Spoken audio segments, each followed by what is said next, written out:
வணக்கம். லைவ் சென்னை.com viewers. Chennai Kodambakkam power house முதல் பனகல் பூங்கா வரை தண்டவாளம் அமைக்கும் பணி ஜூலை மாதத்தில் தொடங்கப்பட உள்ளது. இதை பற்றிய விரிவான தகவலை இந்த தொகுப்பில் முழுமையாக பார்ப்போம்.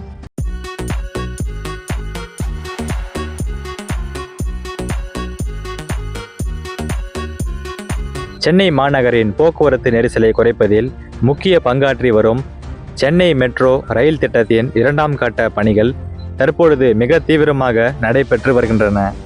இதன் ஒரு பகுதியான கோடம்பாக்கம் பவர் ஹவுஸ் முதல் பனகல் பூங்கா வரையிலான வழித்தடத்தில் தண்டவாளம் அமைக்கும் பணிகளை வரும் ஜூலை மாதம் தொடங்க மெட்ரோ ரயில் நிறுவனம் திட்டமிட்டுள்ளது.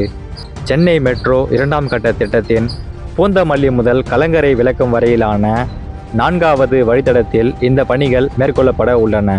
சுமார் 2.9 கிலோமீட்டர் நீளம் கொண்ட இந்த குறிப்பிட்ட இடைவெளியில் கோடம்பாக்கம் பவர் ஹவுஸ் மற்றும் பனகல் பூங்கா ஆகிய முக்கிய இடங்கள் இணைக்கப்பட இருக்கின்றன. இந்த 2.9 கிலோமீட்டர் தூரத்திற்கு இருபுறமும் சேர்த்து மொத்தம் 5.8 கிலோமீட்டர் நீளத்திற்கு தண்டவாளங்கள் அமைக்கப்பட உள்ளன. தற்பொழுது மெட்ரோ ரயில் நிறுவனத்தின் முதன்மை நோக்கம் பூந்தமல்லி போரூர் வடபழனி இடையிலான உயர்மட்ட பாதையை முதலில் பயன்பாட்டிற்கு கொண்டு வருவதுதான். அதனைத் தொடர்ந்து மார்ச் 2027க்குள் இந்த பாதையை பனகல் பூங்கா வரை நீட்டிக்க அதிகாரிகள் இலக்கு நிர்ணயித்துள்ளார்கள். இந்த திட்டத்தில் மிக முக்கியமான அம்சம் என்னவென்றால், பூந்தமல்லியிலிருந்து உயர்மட்ட பாதையாக வரும் மெட்ரோ ரயில் பனகல் பூங்காவில்தான் முதலில் சுரங்கப்பாதைக்குள் நுழைகிறது. 2ஆம் கட்ட திட்டத்தில் பயணிகள் பயன்படுத்த போகும் முதல் சுரங்கப்பாதை நிலையமாக பனகல் பூங்கா அமையப்பட உள்ளது. இந்த இடைப்பட்ட தூரத்தில் வெறும் 3 நிலையங்கள் மட்டுமே இருந்தாலும் தொழில்நுட்ப ரீதியாக இது மிகவும் சவாலான பகுதியாகும். தண்டவாளம் அமைக்கும் பணிகளுடன் சேர்த்து ரயில்களுக்கு மின்சாரம் வழங்கும் மேல்நிலை மின்சார கம்பிகள் அமைக்கும் பணிகளும் ஒரே நேரத்தில் தொடங்கப்பட உள்ளன. இதற்காக தேவையான தண்டவாளங்கள் மற்றும் பிற தளவாட பொருட்கள் ஏற்கனவே அந்த இடத்திற்கு கொண்டு வரப்பட்டுள்ளன. தண்டவாளம் அமைக்கும் பணியை விட பனகல் பூங்கா சுரங்கப்பாதை நிலையத்தை நிர்ணயிக்கப்பட்ட காலத்திற்குள் கட்டி முடிப்பதே தற்போதைய பெரிய சவாலாக உள்ளது.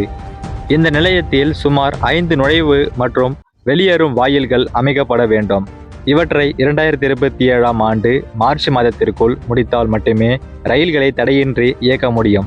எனவே நிலைய கட்டுமான பணிகளை முடுக்கிவிட அதிகாரிகள் திட்டமிட்டுள்ளார்கள். இந்த புதிய வழித்தடம் பயன்பாட்டிற்கு வரும்பொழுது டி நகர் மற்றும் அதனை சுற்றியுள்ள பகுதிகளில் வசிக்கும் மக்கள் பெரும்பாலானோர் பயனடைவார்கள். பனகல் பூங்கா நிலையம் செயல்பாட்டிற்கு வருவதன் மூலம் பயணிகள் 2ஆம் கட்ட மெட்ரோ பாதையில் முதல் கட்ட மெட்ரோ பாதையுடன் எளிதாக இணைந்து கொள்ள முடியும். இது சென்னையின் ஒரு முனையிலிருந்து மறுமுனைக்கு செல்வோருக்கு பயண நேரத்தை வெகுவாக குறைக்கும்.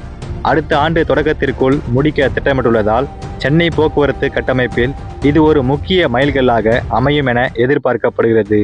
கோயம்பேடு முதல் சென்னை வர்த்தக மையம் வரையிலான 5வது வழித்தட பணிகளும் இதனுடன் இணையாக நடைபெற்று வருவது குறிப்பிடத்தக்கது.